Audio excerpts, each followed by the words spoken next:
What's good, folks? It's Nightmare Frame here with a new Warframe video coming at you with a discussion topic video. It's more so of a plea to DE to fix or change certain things. But today, however, we're talking about one thing.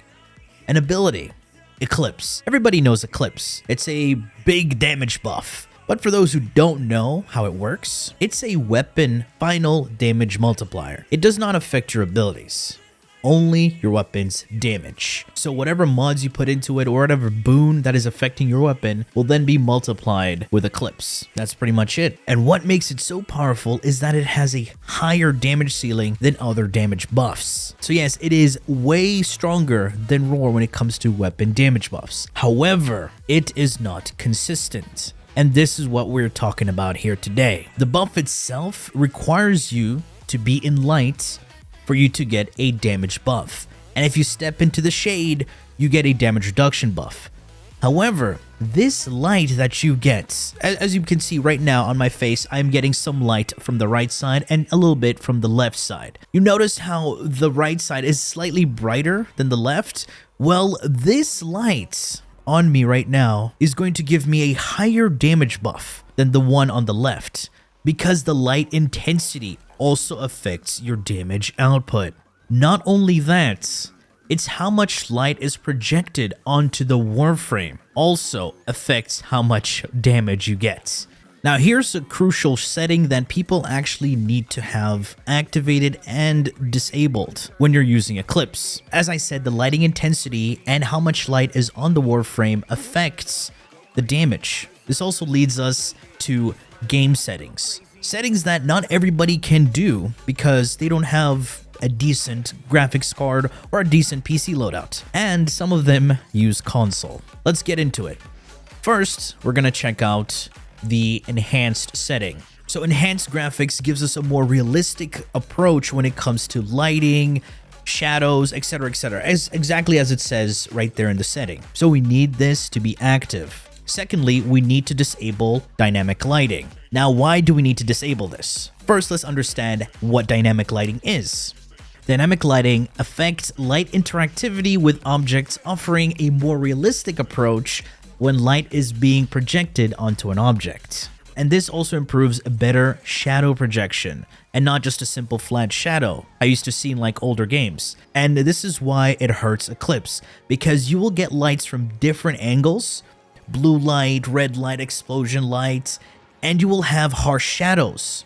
For example, if you're standing in front of some sort of wall and there's a bright light coming towards you, that bright light will increase how harsh the shadow will be projected onto you. And this is why you don't want dynamic lighting active. These are some few examples that I'm giving you right now. If you want better immersion in your gameplay, meaning you're not using Eclipse, you're just playing the game as is, enable dynamic lighting, because it is a good feature. It is a good feature and it makes the game look good. Now we're going to go over high shader quality. This needs to be enabled. It gives you a simple explanation. Improves shader quality. Disabled to improve performance. You want this active. Why do you want this active? Is because high shader quality affects how lighting interacts with objects. Another lighting thing, I know, right? Meaning it controls how accurate the lighting would be. If you have this off, the game is gonna look bland and muddy and weird textures, and some parts of your body will not be illuminated. And this was changed recently with Citrine's Last Wish. So you need to have high shader quality active, dynamic, disabled to get the most out of your Eclipse. And of course, enhanced graphics. All right, we're gonna do this in Steel Path because I don't want to one-shot these Vomvelists.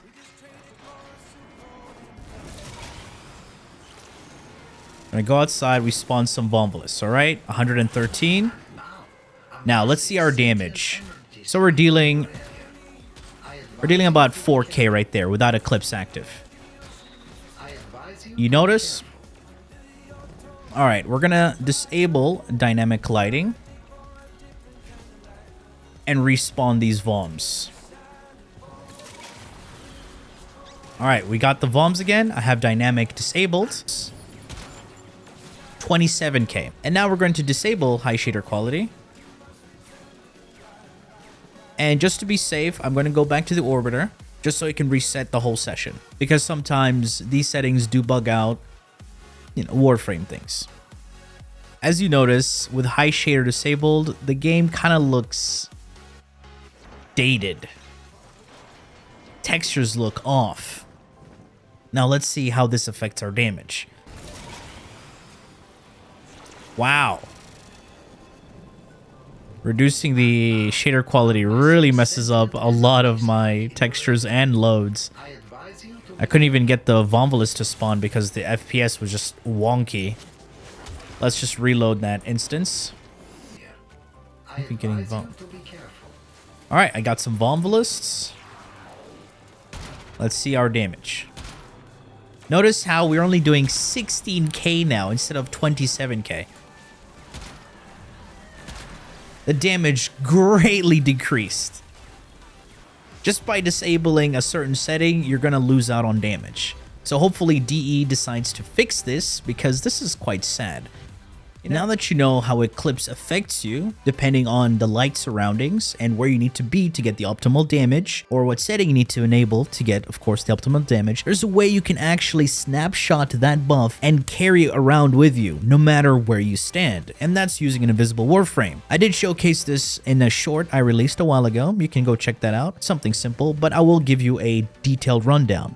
I'm going to enable Eclipse. You may notice at the top right, the closer I get to this platform, the darker it is. And right now it's 75%. This is the damage reduction buff. The further away I am, I get a damage bonus. Now, since I'm closer to the darker area, my damage buff isn't going to be that great.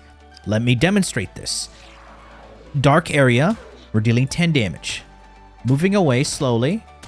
Notice how my damage increased to 13. We're not looking at the orange, we're looking at the yellow numbers. The further I move away, the number increases. 14, 15, 20. If I get to a decently lit area, I'm dealing 30. Now, this is the most optimal section of this entire map. If I activate my Eclipse here, notice how I'm dealing 30 damage per shot. I can go invisible and keep that buff, no matter where I stand. I'm in the dark area, and I'm still dealing 30 damage. It's because I snapshotted the buff. I can recast this and still have a damage buff. Now, once I lose my invisibility, I am going to be a victim of the light. Now, why do invisible Warframes get to snapshot buff? Because no light is being reflected onto them. They're invisible. Light goes right through them. Pretty much, they can ignore the rules at this point. So if I want the optimal buff, stand in the optimal area, activate it, go invisible, go ham, I'm still dealing 30 damage. Since I have growing power, I reactivate it. Now I have the stronger version of that Eclipse. Notice how it didn't convert to the damage reduction even though I was in the darker area while I was invisible. It's because it still remembers where I was standing in the first place, because I was able to snapshot that buff. Now, there are people going to be angry. It's like, oh, now DE is going to nerf this. It doesn't matter. It was a small thing only invisible Warframes can do. You can also make Mirage do this by equipping Quiver onto her. Hitting your Sentinel with Quiver will make the Sentinel invisible. That invisibility dome becomes invisible, and you can snapshot the buff. And if you're building an Eclipse Mirage, it's a lot of duration, and Quiver gets a decent amount of duration. So there's that. Now, what is one way that we can fix this issue? Well, DE has to do something on their side to change it so that Eclipse just gives you the buff whenever you're in light and the damage reduction when you're in darkness, and nothing to do with light intensity, because that can be annoying and finicky, but some people might enjoy that, you know, min-maxing. But personally, even though I like min-maxing, I find it so annoying, especially if I'm doing endurance runs and I want to deal a lot of damage, but I'm slightly in the shade. I'm like, what happened to my 50 billion damage? So what can they do to fix this? Make it so that graphic settings don't affect Eclipse's damage. 2, this will be really nice. Quality of life. Make it a toggle between damage reduction and damage buff, because this could be nice as a helmet. If you're building a health tank build, you want damage reduction. Like, yo, you know what? I can just use Eclipse and change it to night mode, and I'll always have damage reduction. I don't want to deal damage sometimes. I just want to go into the, defensive state.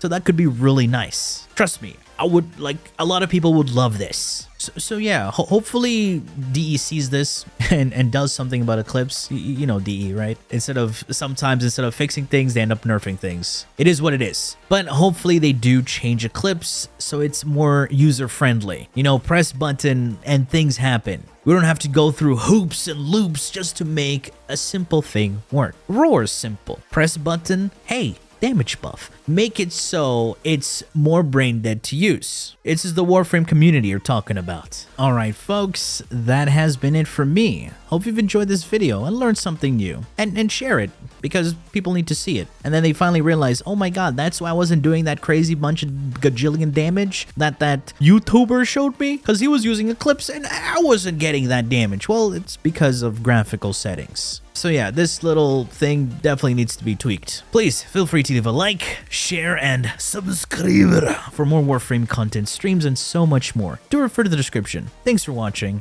and as always, peace.